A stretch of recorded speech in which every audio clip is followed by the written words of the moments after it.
ফেসবুকটা শুনলেই শুধু খারাপ খবর। যখনই ফেসবুকটা খুলি দেখি এই জায়গাতে না হলে ওই জায়গাতে একটা দুর্ঘটনা ঘটেই যাচ্ছে। আর বিশেষ করে এই চরিলাম আর সিপাহীজলার সাইডগুলোতে ভীষণভাবে এই দুর্ঘটনাগুলো ঘটছে। বাড়ি থেকে বেরোতে রীতিমতো ভয় হয় যে বাড়িতে ফিরতে পারবো কখনো। আর বাসে, ট্রামে, বাইকে তো আমাদের প্রতিনিয়ত যাতায়াত করতে হচ্ছে। তো সকল যান চালক ভাইদের উদ্দেশ্যে আমি রিকোয়েস্ট করছি, প্লিজ তোমরা আস্তে চালাও।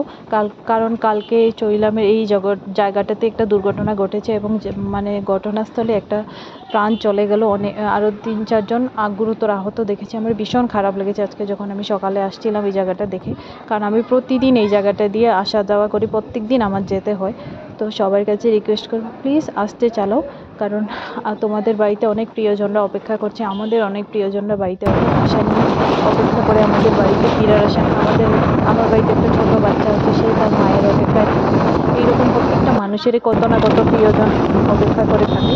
সবার কাছে শুধু এইটুকু অনুরোধ করবো, প্লিজ আস্তে চালাও, দেখে চালাও, সুস্থভাবে গাড়িতে উঠো, গাড়িতে সুস্থভাবে প্লিজ চালাও। আমরা যদি সবাই সবাইকে বলি তাহলে আমরা সুস্থভাবে বাঁচতে পারবো, একটা সুস্থ সমাজ গড়তে পারবো।